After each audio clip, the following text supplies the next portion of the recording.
Hey, what's up? This is Ian, and in this video, we're going to talk about can you teach English abroad if you are a non-native English speaker?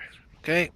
So here I am in Fukuoka, Japan, and I've lived in Japan, Korea, and Taiwan and China. So I taught English in China, Korea, and Taiwan, and now I don't currently teach English, but I'm in Japan. So, can you teach abroad if you are not a native speaker? I'm going to tell you how I know it teaching in East Asia in these places, okay? Based on my experience. Where should we start? Let's start in Japan, okay? So, here in Japan, I know that it is possible to teach English abroad if you are not a native speaker. Now, I know a girl from my jujitsu class, and she's from Germany, and she got a visa to legally teach English here at an Ikewa. Ikewa, I'm not sure the exact pronunciation. Ikewa, I think.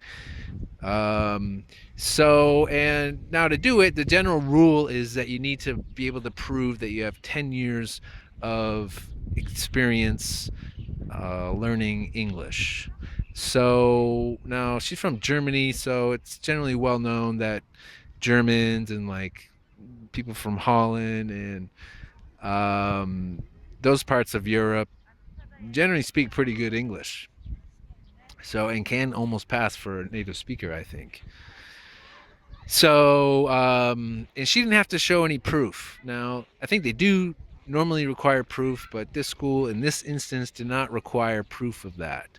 So, I think normally you have to. I met a guy online through the course that I have, ESL Insiders TEFL course, and he was from Mexico, if I remember correctly, and he was also teaching here legally as a non-native speaker.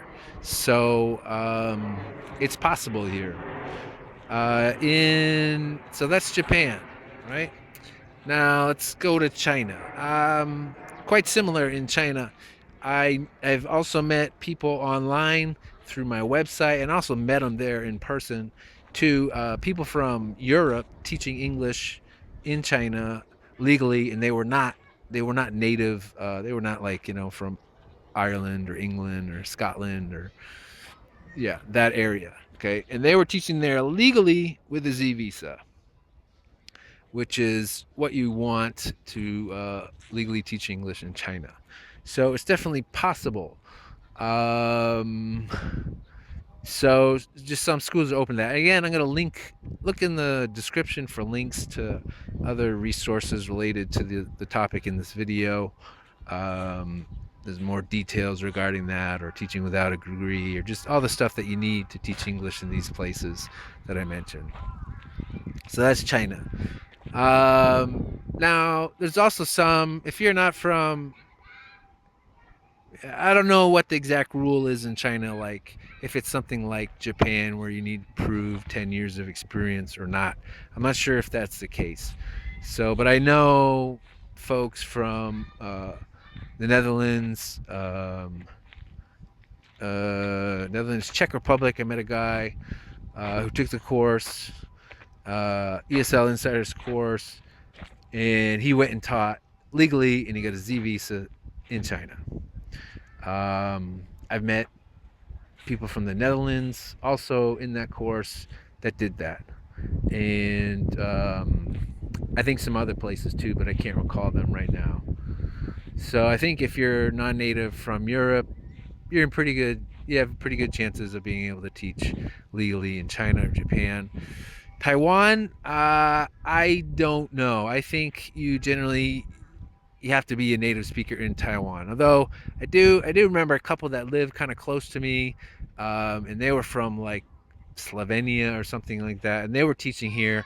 I wasn't sure. I kind of think they might have been teaching illegally. I'm not sure about that. That was a long time ago. Um, you can look into that, but I don't know for sure if that's something you can do there if you're not a native speaker. And Korea, also the same thing. I've sort of read a little bit online about people from the Philippines teaching there. maybe in the countryside. Um, but generally in Korea, I think most people would say you're out of luck there. Pretty strict with requirements and whatnot. So you can look into it though. But if you go to a forum like, say, on Reddit, there's Teaching in Korea forum, and you ask, I think most people are going to say no. Um, but hey, you can look into it, try it out, see what happens. Now, there's other kind of visas. Other kind of visas you could get too that aren't related to teaching English that might enable you to legally teach English, like, for instance, the working holiday visa. So if you're from one of those countries, then maybe you could teach abroad in Asia, someplace legally as a non-native speaker. But you're gonna have to look up, find out if your country has an association with the country you want to teach English in, and see if that can work or not. Because I'm from the States and we don't have that possibility. Um, Other thing. So spouse visas, that's possible. You get married to someone from a country, then you could probably teach legally there, or you can teach legally there if, regardless if you're a non-native or not, or native. What else? I think you got a heritage visa. Like if you're from, I don't know, let's just say you're from France, and you have Korean ancestry, you might be able to get what's called like a heritage visa there. That might, I'm not 100% sure about that. That might enable you to teach English there legally.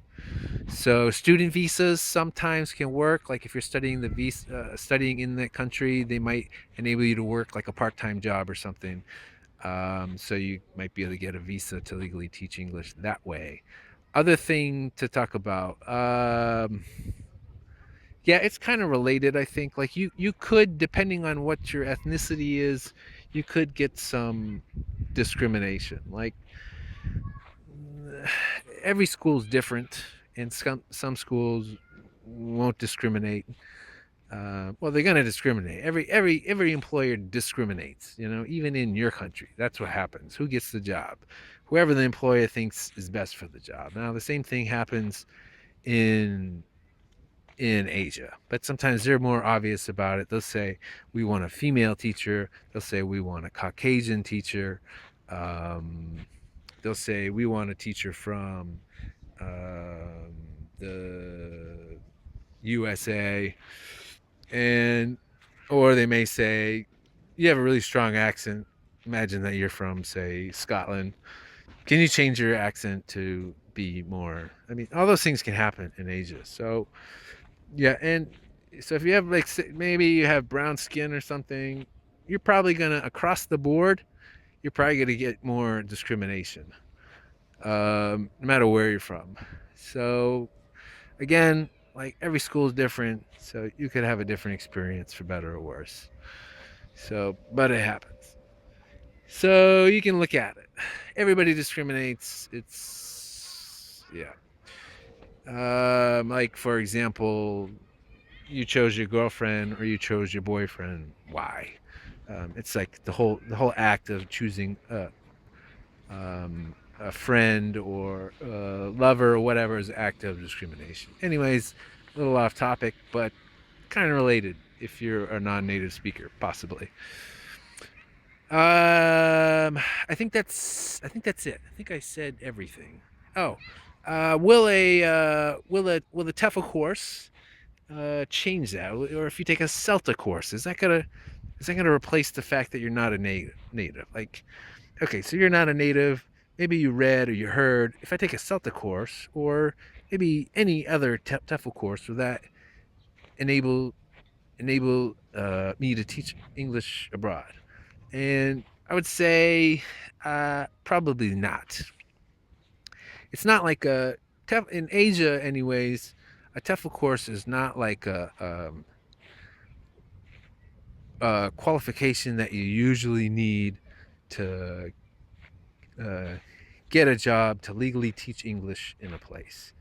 It depends, but usually in East Asia, China, Korea, Taiwan, Japan, you don't need it technically to get. But will it help? It could, if you have zero experience and you put that on your application, then okay, it's not going to hurt your application and improves your resume somewhat, But it's like not experience, and again, it doesn't replace a passport if and it doesn't replace a degree, which are two common things that you need. A passport from the right country and a degree. So yeah, employers discriminate all the time. People discriminate. So, anyways, a TEFL course. Yeah, I wouldn't. There's some marketing out there that says, yeah, you take our course, you'll make more money, or you're gonna get a job, a better job, or someone may come out and tell you, yeah, okay, you're non-native and take our course, then you'll be able to get a job. And yeah, there's some lies out there about that. So just be careful. I would take a course. I would take the right course. I would choose wisely, and take the right course to help you do your job. Because getting a job is not actually the hard part. The teaching is the hard part. And if you're going to take a course that's going to match the job description. Like if you teach most TEFL courses out there, CELTA courses out there, lean towards teaching adults. Okay, they're mostly general. There are some more specific courses, and that's what I would do. Like for example, if you're going to teach kids, take a course focused on teaching kids. Okay, because it's a different ball game. I know that from experience. I took a general TESOL course when I started teaching in Taiwan, and dude, it just didn't really help me at all. Anyways, and that's part of the whole reason why I started ESL Insider, to make better resources that made teaching English easier. So, anyways, do your research on that. I think that's pretty much everything I have to say. So have a good one. This is Ian from Japan, and springtime. And that is cherry blossom.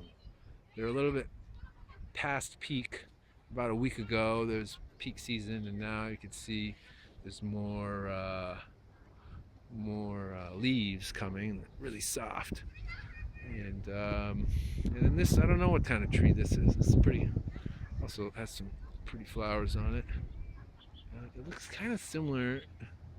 The leaf looks kind of similar. Yeah, I have no idea actually. Anyways, have a good one.